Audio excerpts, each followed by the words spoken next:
नमस्कार, मैं हूं अतुल सिंघल। स्वागत है आपका हमारे खास कार्यक्रम स्वयंसेवक में। साथियों, आज इस कार्यक्रम में हम चर्चा करेंगे भारतीय मजदूर संघ की। चर्चा में हमारे साथ आज मौजूद हैं उत्तर मध्य क्षेत्र के संगठन मंत्री श्री पवन कुमार जी। पवन कुमार जी, आपका बहुत बहुत स्वागत है कार्यक्रम में। धन्यवाद। भारतीय मजदूर संघ की जो कार्यप्रणाली है, सबसे पहले हम आपसे वो समझना चाहेंगे। भारतीय मजदूर संघ की स्थापना 23 जुलाई 1955 को भोपाल में की जी। उस समय ही दो तीन बातें हमने स्पष्ट की। एक पहली बात स्पष्ट की कि भारतीय मजदूर संघ एक गैर राजनीतिक मजदूर संगठन रहेगा, क्योंकि उससे पहले जितने भी संगठन चलते थे किसी न किसी राजनीतिक पार्टी के विंग के नाते चलते थे। भारतीय मजदूर संघ ने अपने को गैर राजनीतिक संगठन के नाते स्थापित किया। दूसरा एक जो विषय हमने स्थापित किया, सब लोग बोलते थे चाहे जो मजबूरी हो मांग हमारी पूरी हो। हमने कहा ये नहीं चलेगा। हमने कहा देश के हित में करेंगे काम के लेंगे पूरे दाम। इसलिए हमने कहा राष्ट्र का उद्योगीकरण, उद्योगों का श्रमिकीकरण और श्रमिकों का राष्ट्रीयकरण। दूसरा, सरकारों के संबंध में हमने नीति तय की, हम रिस्पॉन्सिव कोऑपरेशन पर चलेंगे। सरकार जिस प्रकार का एक्शन करेगी हमारा प्रतिक्रिया रिएक्शन उसी प्रकार का होगा। सरकार मजदूरों को सहयोग करेगी तो हम सरकार को सहयोग करेंगे, सरकार मजदूरों से असहयोग करेगी तो हम सरकार को असहयोग करेंगे। और अंतिम एक बात कहीं मिस थी, जो भारतीय मजदूर संघ ट्रेड यूनियन में इसलिए आया कि उस चीज़ को करेक्ट करना है।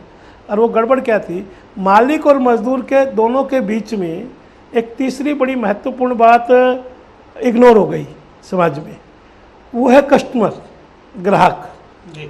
यानी उन दोनों के समझौते से अगर ग्राहक प्रभावित होता है तो भारतीय मजदूर संघ ने कहा ये हमको स्वीकार्य नहीं है। ग्राहक प्रभावित नहीं होना चाहिए, मजदूर का भी भला हो, उद्योग का भी भला हो और ग्राहक भी प्रभावित ना हो। इस प्रकार के समझौते, इस प्रकार की नीति बननी चाहिए। देखिए पवन कुमार जी, जैसे आपने कहा कि गैर राजनीतिक संगठन है, जब हम भारतीय मजदूर संघ की बात करते हैं तो कहीं ना कहीं ऐसा एक संदेश जाता है कि ये बीजेपी से जुड़ा हुआ संगठन है।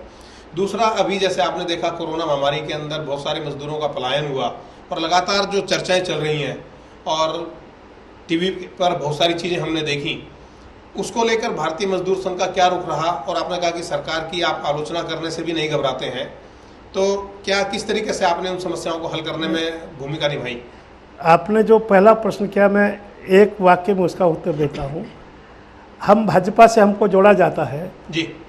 इतिहास ये बताता है कि 1978 में जनता पार्टी की सरकार में, जिसमें उस समय का जनसंघ आज का भाजपा शामिल थी और मदन लाल खुराना दिल्ली के मेयर हुआ करते थे, जल बोर्ड में हड़ताल भारतीय मजदूर संघ ने की सरकार की नीतियों के खिलाफ। जी।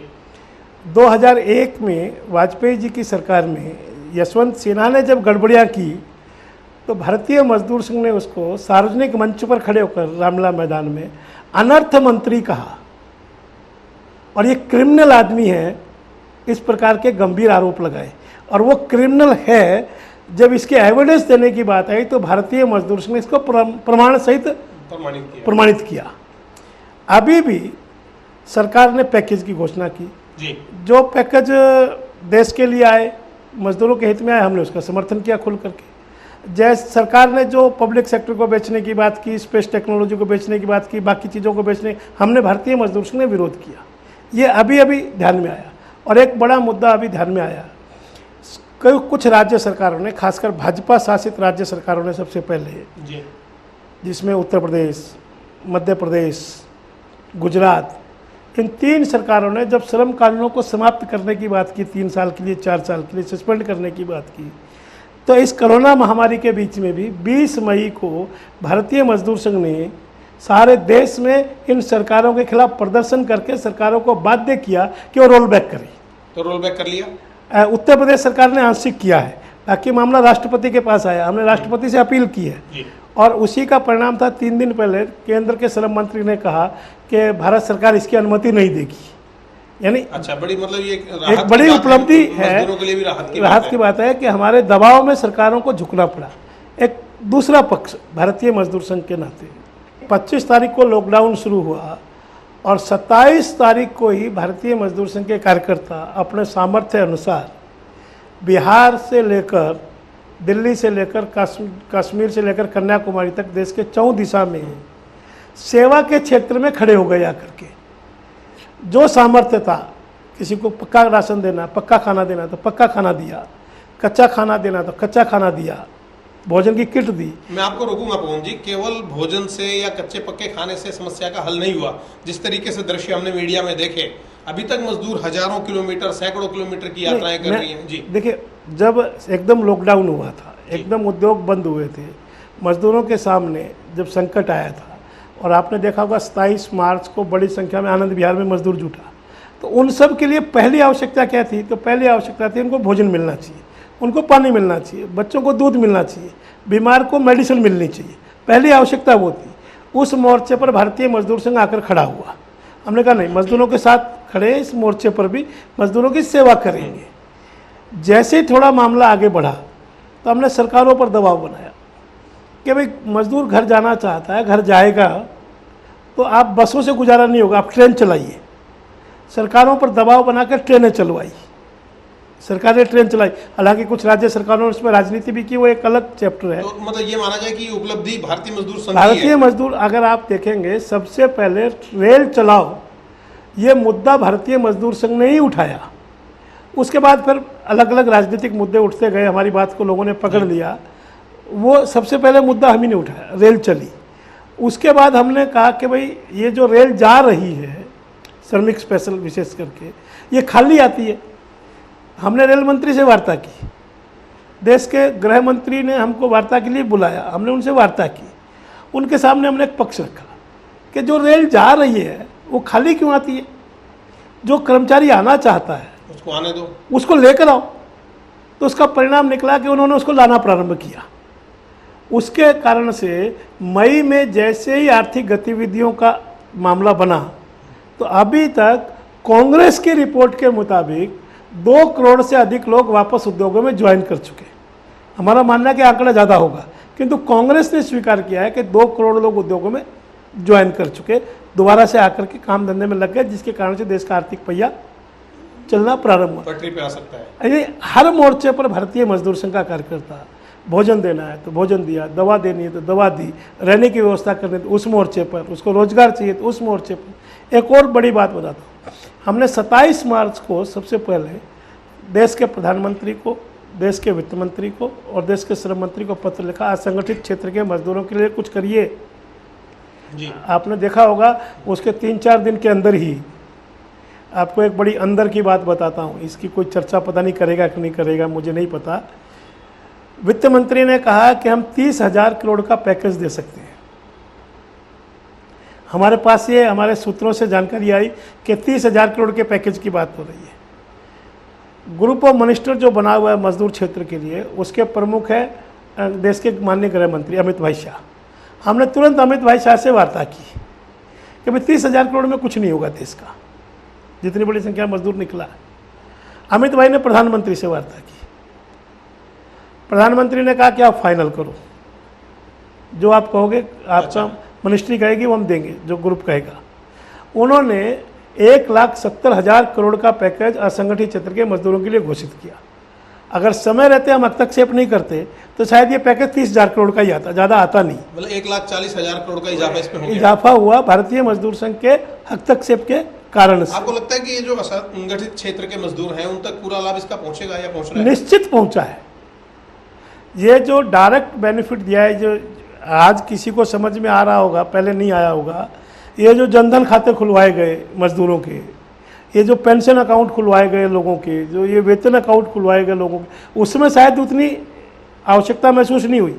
किंतु आज मैं ये निश्चित कह सकता हूँ कि भारत सरकार का वित्त मंत्रालय, भारत का बैंकिंग सिस्टम और गरीब मजदूर, बीच में किसी के न होने के कारण ये पैसा सीधा उस मजदूर तक गया। 1,000 रुपया गया होगा, 500 रुपया गया होगा, 2,000 रुपया गया होगा। कंस्ट्रक्शन वर्कर के लिए कहीं 2,000, कहीं 3,000, कहीं 5,000 रुपया सीधा उसके खाते में गया। ऑटो टैक्सी के लिए सीधा खाते में गया।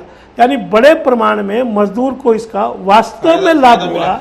लेकिन क्या है पवन जी, अभी जो है थोड़ा संदेह की स्थिति है लोगों के मन में, और जो फैक्ट्री मालिक हैं, जो ओनर्स हैं और जो एम्प्लॉयज़ हैं, जैसे मजदूर हैं, तो कहीं ना कहीं उनमें टकराव भी देखने को मिल रहा है। कारण कि किसी की तनख्वाह नहीं मिली है, किसी को लग रहा है कि तनख्वाह लेके चले गए।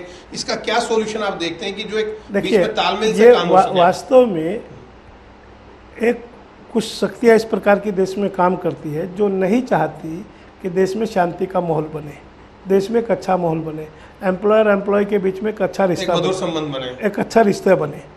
मैं अनेकों उद्योगों को जानता हूँ, नाम ले सकता हूँ, मुझे कोई दिक्कत नहीं। एक कोयम्बटूर का उद्योग है, 22,000 मजदूर काम करते हैं। उसने सबको कहा आप यहाँ रहिए, खाइए, तनख्वाह भी मिलेगी, सब कुछ होगा। जैसे ही उद्योग चला 22,000 में से 22,000 लोग रोजगार में चले गए। उधम सिंह नगर ये उत्तराखंड का एक स्थान है जी।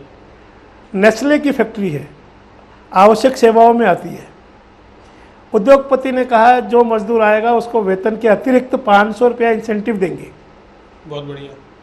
आईटीसी एक कंपनी है यहाँ हरिद्वार में, वो भी इसी प्रकार की सेवाओं में आती है।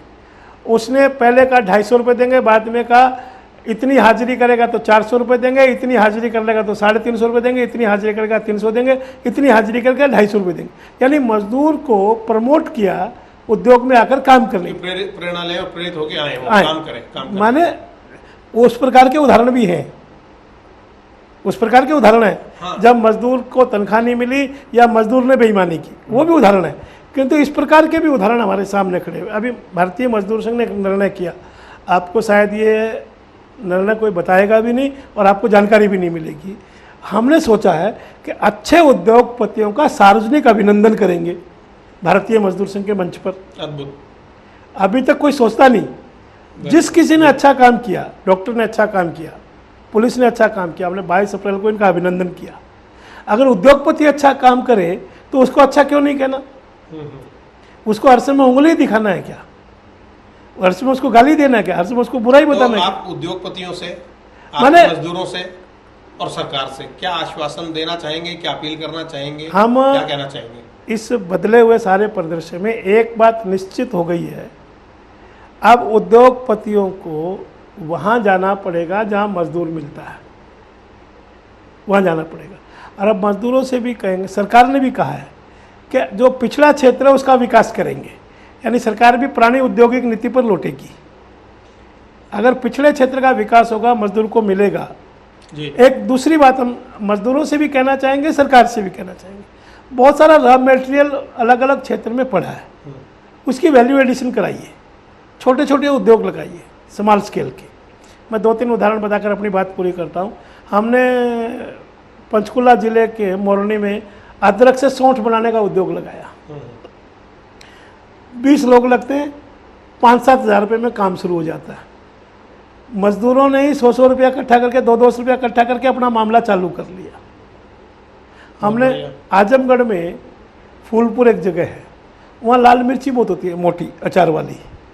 हमने वहाँ लोगों से वार्ता कर करके अचार बनाओ इसका, उसकी पैकेजिंग शुरू कराई, अचार बनाना शुरू करवाया।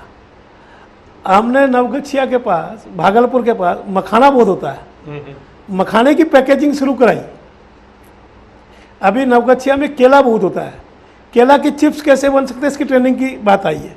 तो हमारा मानना है कि सरकार जो ये क्लस्टर बना रही है, इस प्रकार की स्किल अपग्रेडेशन करे कि मजदूर को अपने क्षेत्र में रहकर काम मिल जाए। मजदूरों से भी कहना है कि इस काम को सीखे और सीख करके अपने क्षेत्र में छोटा एंटरप्रेन्योर बने, कुटीर उद्योग धंधा लगाए, टीनी उद्योग लगाए, छोटे छोटे उद्योग लगाए। 10-5-25 हज़ार रुपये में लग जाता है। सरकार ने व्यवस्था बनाई है, मजदूर संघ उसमें मदद करेगा। उस प्रकार का लगाएंगे तो देश का आर्थिक पहिया भी चल निकलेगा, मजदूर भी खुशहाल होगा, देश भी खुशहाल होगा। ऐसा भारतीय मजदूर संघ सोचता है। बहुत बहुत धन्यवाद हमसे बात करने के लिए। आज हमने चर्चा की भारतीय मजदूर संघ के जो उत्तर मध्य क्षेत्र के संगठन मंत्री हैं पवन कुमार जी, उन्होंने कई बातें अच्छी बताई। कहा कि मजदूरों को किस तरीके से काम करना चाहिए, स्वावलंबी बनाने की उन्होंने बात की है। और कुटीर उद्योग धंधे वो लगाए जाएंगे जिससे कि गाँवों का विकास हो सके। अब ये तालाबंदी और लॉकडाउन के बाद जो दिक्कतें आई हैं उससे काफ़ी कुछ सीखने को मिला है इस संस्थान को भी, साथ में मजदूरों को और उद्योगपतियों को भी। तालमेल कैसे बेहतर हो सकता है सभी पक्षों के बीच में, वो बात उन्होंने कही। साथ में सरकारों को भी थोड़ा संवेदनशीलता से काम करना चाहिए, सभी पक्षों का ध्यान रखते हुए। ये भी उन्होंने अपील की है। कार्यक्रम स्वयंसेवक में आज इतना ही। अगले कार्यक्रम में आपसे फिर होगी मुलाकात। तब तक के लिए दीजिएगा इजाज़त। नमस्कार।